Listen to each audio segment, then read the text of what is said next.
হলো Marsh network, আর আপনারা দেখছেন নিউজ 7 দিন। মনের খবর, মনে রাখার খবর। Present by studio view, Arambagh. ছবি এমন, মনের মতো।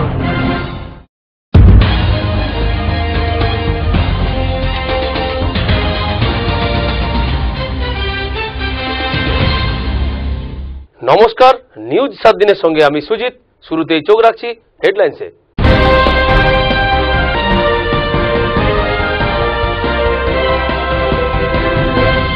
হেডলাইন নিবেদন করছে স্টুডিও ভিউ, আরামবাগ।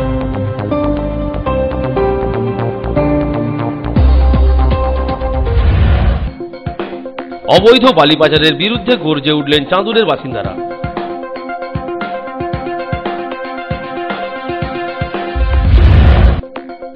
দুঃসাহসিক চুরি প্রাক্তন পুলিশ কর্তার বাড়িতে।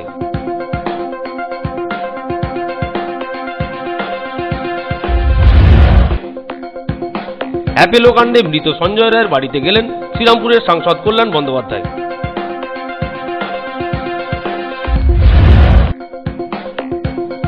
আগামী পঞ্চায়েত নির্বাচনকে সামনে রেখে তৃণমূলের কর্মী সম্মেলন খানাকুলে।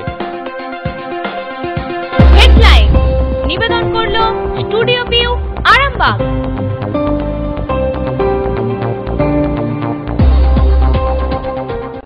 এবার চোখ রাখছি নিউজ 7 দিনের বিস্তারিত খবরে। দুঃসাহসিক চুরির ঘটনা ঘটল হুগলির চন্দননগরে। শনিবার গভীর রাতে এই ঘটনাটি ঘটে। প্রাক্তন পুলিশ কর্তার বাড়িতে এই চুরির ঘটনায় এলাকায় চাঞ্চল্য ছড়িয়ে পড়ে। প্রাক্তন পুলিশ কর্তার বাড়িতে দুঃসাহসিক চুরির ঘটনায় চাঞ্চল্য ছড়িয়ে পড়ল এলাকায়। ঘটনা হুগলির চন্দননগরের। গতকাল কলকাতায় ছেলের বাড়িতে গিয়েছিলেন চন্দননগর মধ্যাঞ্চলের বাসিন্দা অবসরপ্রাপ্ত পুলিশ আধিকারিক পার্থ চক্রবর্তী। আজ বাড়ি ফিরে দেখেন 3টি দরজার তালা ভেঙে, আলমারির লকার ভেঙে সর্বস্ব চুরি করে নিয়ে গেছে দুষ্কৃতীরা। 2 মাসে বেশ কয়েকটি চুরির ঘটনা ঘটল চন্দননগরে। এদিন পুলিশের প্রাক্তন ডিএসপির বাড়িতে চুরির ঘটনায় উদ্বিগ্ন চন্দননগরবাসী। চুরির ঘটনার পরিপ্রেক্ষিতে তদন্ত শুরু করেছে চন্দননগর থানার পুলিশ। শুক্রবার দিনই আমরা এখান থেকে সকালে গেছি নিউ আলিপুরে ছেলের বাড়িতে। আমার মেয়ে ফোন করলো যে মা এইরকম কাকু শুতে এসে দেখছে কিনা চাবি খুলে যে ভেতর থেকে লক করা। এই বলার পর তারপরে আমরা ওখান থেকেই থানায় ফোন করি, এরাও করেছিল। তখন পুলিশ আসে, এসে সব দেখে। প্রথমে দরজা ভাঙতে গেছিলো, কিন্তু ওরা সেটা ভাঙেনি। আমরা যেখান দিয়ে বললাম যেখানটা ভেঙেছে, যারা ঢুকেছে সেইখানটাই আরেকটু বাড়িয়ে তোমরা ঢোকো, ঢুকে যেটুকু করার করো, গেটটা খুলো। তারপরে তো পুলিশ এসে সব ঢুকে তারা দেখে যে ঘরের ভেতরে। আমরা তো আজ এলাম, ওরাই তখন খবর দিল। ব্যুরো রিপোর্ট, নিউজ 7 দিন। আরামবাগের চাঁদুরে বালি পাচার নিয়ে সরব এলাকার বাসিন্দারা। পুলিশ ও বালিখাত মালিকদের গোপন আতাতে বালি পাচারের অভিযোগ গ্রামবাসীদের। যতটা এলাকা জুড়ে বালি খাত, তার থেকেও অনেক বেশি এলাকা জুড়ে অবৈধভাবে বালি কাটার প্রতিবাদে ব্যাপক বিক্ষোভ দেখালেন গ্রামবাসীরা। তাদের বক্তব্য, যেভাবে বালি কাটা হচ্ছে তাতে করে নদীর পাড় অচিরেই ভেঙে পড়বে, নদীর পাড়ের বনভূমি নষ্ট হয়ে যাবে। অথচ বালি খাদের মালিক তা না করে দেদার অবৈধভাবে বালি কেটে পাচার করছে। আর তাতে আরামবাগ থানার এক পুলিশ কর্মী নিজে দাঁড়িয়ে থেকে তাতে মদত দিচ্ছেন। তার প্রতিবাদে রবিবার সকালে গ্রামবাসীরা প্রবল বিক্ষোভ দেখালেন। তারা ওই পুলিশ কর্মীর শাস্তির দাবি করেন। পাশাপাশি এইভাবে বালি কাটা যাবে নাও বলে দাবি করেন তারা। ঘটনার জেরে এলাকায় উত্তেজনা ছড়িয়ে পড়ে। ঘটনা হুগলি আরামবাগের চাঁদুর এলাকার। এখানকার দ্বারকেশ্বর নদী থেকে এই বালি কাটা হচ্ছে। বাড়ি চাঁদুর 16 নম্বর ওয়ার্ডে।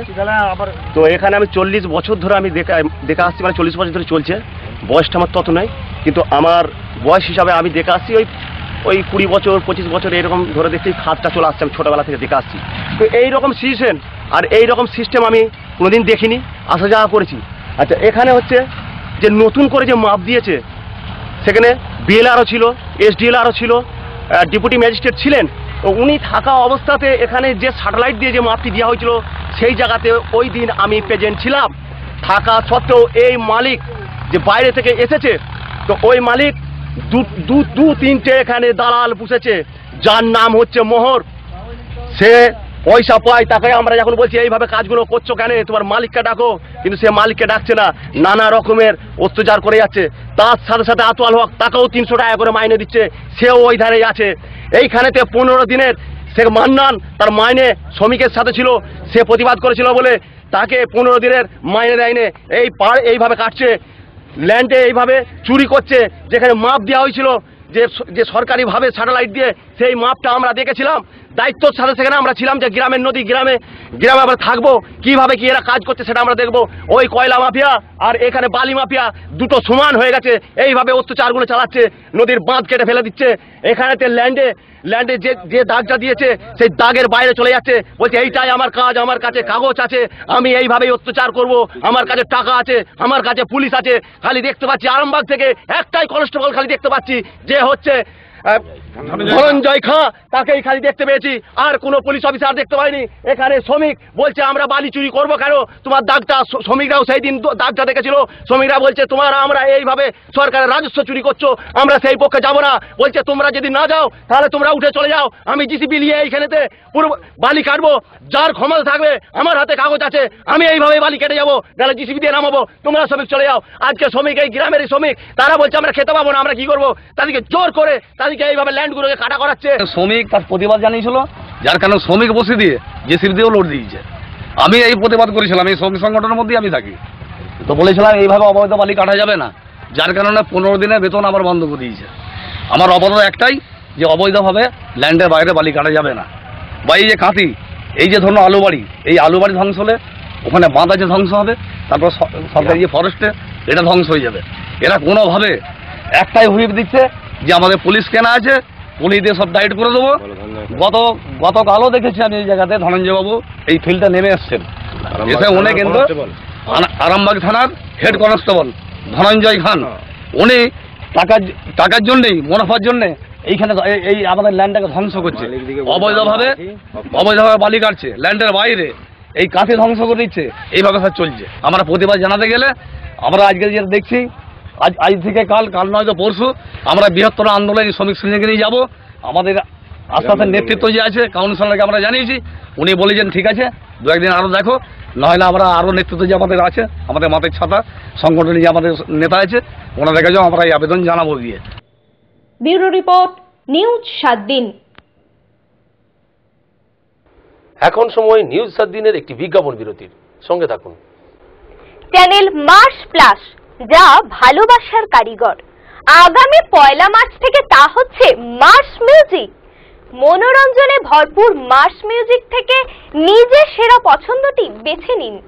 মার্স মিউজিক সেরা কারিগর শুধু আপনারই জন্য।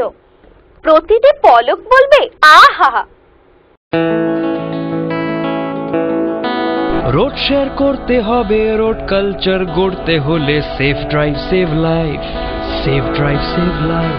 বাংলার রাস্তাকে নিরাপত্তায় মোড়ে পথ চলাকে সুগম করতে পশ্চিমবঙ্গ সরকার নিয়ে এলো সেফ ড্রাইভ সেভ লাইফ। মাননীয় মুখ্যমন্ত্রী মমতা বন্দ্যোপাধ্যায়ের স্বপ্নের প্রকল্প safe drive save life. Safe drive করতে হবে, রাস্তাটা জয় করতে হলে safe drive save life. Let's safe drive save life. Safe drive save life, স্বপ্নের বাংলা তৈরি করতে আসুন সবাই মিলে জেগে উঠি। স্বপ্ন নগরী গান সত্যি হতে পারে, তবে জাগতে হবে। Safe drive save life.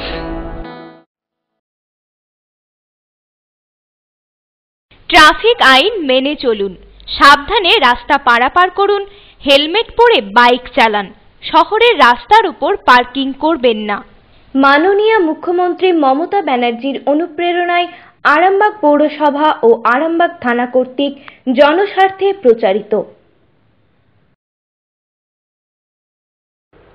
আপনাদের প্রিয় চ্যানেল মার্স, যার প্রতিটি মুহূর্ত মনোরঞ্জনে ভরপুর। আগামী 1 মার্চ থেকে তা হচ্ছে মার্স বিনোদন। হ্যাঁ, মনে রাখবেন, চ্যানেল মার্স হচ্ছে মার্স বিনোদন, কিছু না বলেও যা সব কিছু বলে দেয়। ফিরে এলাম বিজ্ঞাপন বিরতির পর। আপনারা দেখছেন নিউজ 7 দিন। চোখ রাখছি পরের খবরে। অ্যাপেলো কাণ্ডে এবার মৃত সঞ্জয়ের বাড়িতে গেলেন শ্রীরামপুর সাংসদ কল্যাণ বন্দ্যোপাধ্যায়। রবিবার দুপুরে তিনি তার বাড়িতে গিয়ে তাদের পাশে থাকার প্রতিশ্রুতি দেন। ডানকুনির যুবক সঞ্জয় রায়ের সঙ্গে অমানবিক আচরণ করেছে অ্যাপোলো হসপিটাল। শুধু চিকিৎসায় গাফিলতি না, মানবাধিকার লঙ্ঘন করার মতো কাজ করেছে হাসপাতাল কর্তৃপক্ষ। অভিযোগ তৃণমূল সাংসদ কল্যাণ ব্যানার্জির। বেসরকারি হাসপাতালের বিরুদ্ধে থানায় অভিযোগ করার পরামর্শ দেন শ্রীরামপুরের সাংসদ। আজ ডানকুনিতে মৃত সঞ্জয় রায়ের বাড়ি গিয়ে কথা বলেন তিনি। বেসরকারি হাসপাতাল নিয়ে মুখ্যমন্ত্রীর কড়া হুঁশিয়ারির পর ডানকুনির ঘটনা চোখে আঙুল দিয়ে দেখিয়ে দিয়েছে তাদের হুঁশ ফেরেনি। হাসপাতালের গাফিলতিতেই সঞ্জয় রায়ের মৃত্যু হয়েছে। তাই মৃতের স্ত্রী রুবি রায়কে সান্ত্বনা দিয়ে সাংসদ বলেন সরকার তাদের পাশে আছে। সাংসদকে কাছে পেয়ে কান্নায় ভেঙে পড়ে মৃতের পরিবার। আমি এসেছিলাম ও দেখা করতে, ওনাদের পাশে দাঁড়ানোর জন্য। সঞ্জয়ের স্ত্রীর কাছেও শুনলাম, অত্যন্ত দুঃখজনক ঘটনা। বরঞ্চ আমি বলবো এটা অমানবিক একটা ঘটনা ঘটেছে। যেভাবে আমার কাছে বর্ণনা দিয়েছে যে সঞ্জয় যখন ট্রিটমেন্ট করছিল, অ্যাপোলোতে ভর্তি ছিল, এরা বারবার ওরা হসপিটাল থেকে আশ্বাস দিয়েছিল ভালো আছে, কিন্তু ওর হাত পা বাঁধা অবস্থায় রেখে দিয়েছে। এটা আমার কাছে এখনো আনইমাজিনেবল টু মি। খাবার জল চাইলে জল দিত না। পুলিশের কাছে বলেছি কমপ্লেন করতে, কিন্তু আমার কাছে যেটা আরো বড় কথা মনে হচ্ছে যে যে পদ্ধতি অবলম্বন করা হয়েছে এবং যেভাবে হাত পা বেঁধে একটা রোগীকে রাখা হয়েছে, সাইকিয়াট্রিক পেশেন্ট না, এটা কিন্তু violation of human rights. Apart from any criminal offences there, যারা স্বাস্থ্য পরিষেবা দেয় তারাও কিন্তু একটা সরকারি কাজের মতো, যদিও নন গভর্নমেন্টাল ইনস্টিটিউশন, কিন্তু এগুলো প্রায় সরকারি পরিষেবা দেওয়ার মতো। হাত পা বাঁধা অবস্থা একটা দড়ি দিয়ে বেঁধে রাখা, এটা আমি তো কোনো মতো ভাবতেই পারছি না। Basic violation of human rights. 36 বছরের আমার প্রফেশনাল কেরিয়ার, আমার গোটা ব্যাপারটা মনে হয়েছে basic violation of human rights. Bureau report, news 7 দিন। পারিবারিক বিবাদে মারামারির জেরে এক ব্যক্তির মৃত্যুতে এলাকায় চাঞ্চল্য ছড়িয়ে পড়ে। মৃত ব্যক্তির নাম অরবিন্দ দুলে। এই ঘটনায় খানাকুল থানার পুলিশ হারু দলুই নামে এক অভিযুক্তকে গ্রেপ্তার করে। পারিবারিক বিবাদের জেরে দুই পরিবারের মধ্যে মারামারি হওয়ার ফলে এক ব্যক্তির মৃত্যুতে পুলিশ এক অভিযুক্তকে গ্রেপ্তার করল। ঘটনা হুগলির খানাকুলের হায়াতপুরের। পুলিশ সূত্রে জানা গেছে মৃত ওই ব্যক্তির নাম অরবিন্দ দুলে, বয়স 37 বছর। জানা গেছে গত 21শে ফেব্রুয়ারি মঙ্গলবার খানাকুলের হায়াতপুরের দুই পরিবারের মধ্যে মারামারি হয়।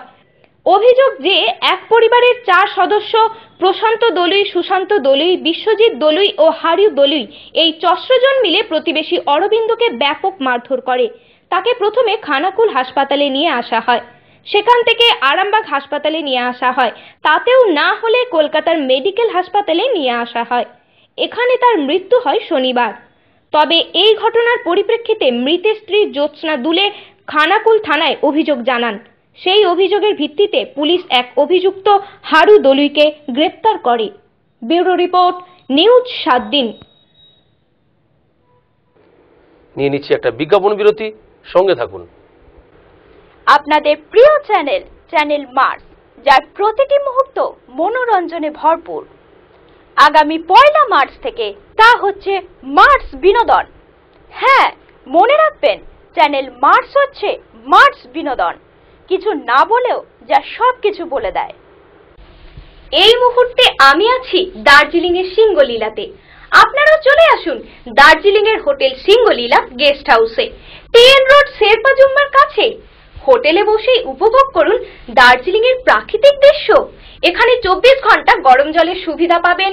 রেস্টুরেন্ট, রুম সার্ভিস থেকে শুরু করে কার ফ্যাসিলিটি, সাইট সিন ঘোরার যাবতীয় সুযোগ সুবিধা।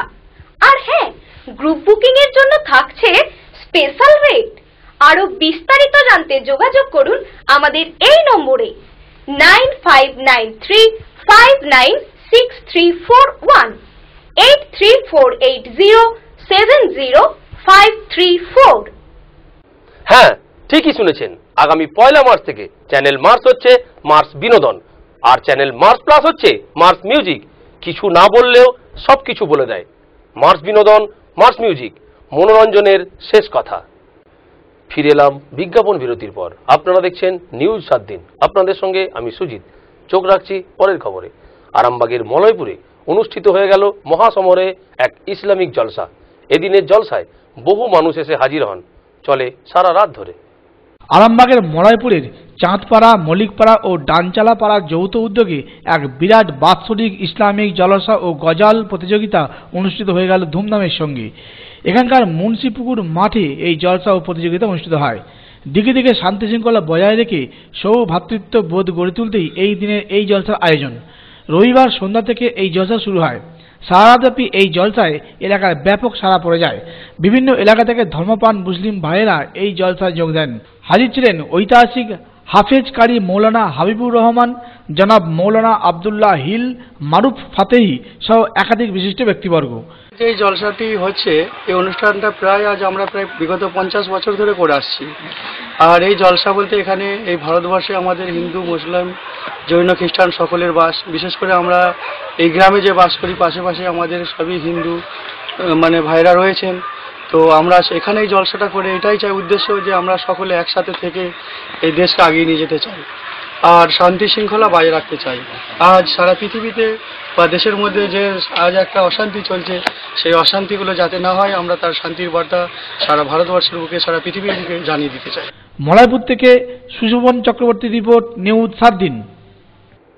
আগামী পঞ্চায়েত নির্বাচনকে সামনে রেখে খানাকুলের হায়াতপুরে অনুষ্ঠিত হয়ে গেল তৃণমূলের কর্মী সম্মেলন। হাজির ছিলেন খানাকুল বিধায়ক ইকবাল আহমেদ। মানুষের সঙ্গে জনসংযোগ গড়ে তুলতে তিনি আহ্বান জানান। খানাকুলের হায়াতপুর ক্লাব সংলগ্ন মাঠে তৃণমূল কংগ্রেসের কর্মী সম্মেলন অনুষ্ঠিত হয়ে গেল মহা সমারোহে। এখানকার বিজয় স্মৃতি মঞ্চে রবিবার ছুটির দিন সারা দিন ধরে এই প্রকাশ্য কর্মী সম্মেলন অনুষ্ঠিত হয়ে গেল। এদিনের মঞ্চে হাজির ছিলেন খানাকুলের বিধায়ক ইকবাল আহমেদ, 2 পঞ্চায়েত সমিতির সভাপতি অসিত সিংহ রায় ও সাজিয়া বেগম, ছিলেন জেলা পরিষদের শিক্ষার কর্মাধ্যক্ষ সাইনা সুলতানা, জেলা পরিষদের সদস্য বিভাস মাইতি সহ একাধিক নেতৃত্ব। কর্মী সম্মেলনে 2 ব্লক থেকে বহু কর্মী ও সমর্থকরা এসে হাজির হন। এদিনের কর্মী সম্মেলনের মূল উদ্দেশ্যই ছিল আগামী পঞ্চায়েত নির্বাচন। খানাকুল বিধায়ক ইকবাল আহমেদ বলেন, মানুষের সঙ্গে জনসংযোগ গড়ে তুলতে হবে, এমনভাবে তাদের সঙ্গে ব্যবহার করা উচিত যাতে নির্বাচনের জন্য ভোট ভিক্ষা করতে না হয়, মানুষকে ভোট চাইতে যেতে যেন না হয়। এদিনের সম্মেলনকে কেন্দ্র করে এলাকায় ব্যাপক রাজনৈতিক শোরগোল পড়ে যায়। ব্যুরো রিপোর্ট, নিউজ 7 দিন। নিউজ 7 দিন আজ এ পর্যন্তই। প্রতিদিন নিউজ 7 দিন দেখুন রাত্রি 9:30, পুনঃ সম্প্রচার রাত্রি 11টা, পরের দিন সকাল 8:30 এবং দুপুর 1টা। নিউজ 7 দিন, মনের খবর, মনে রাখার খবর।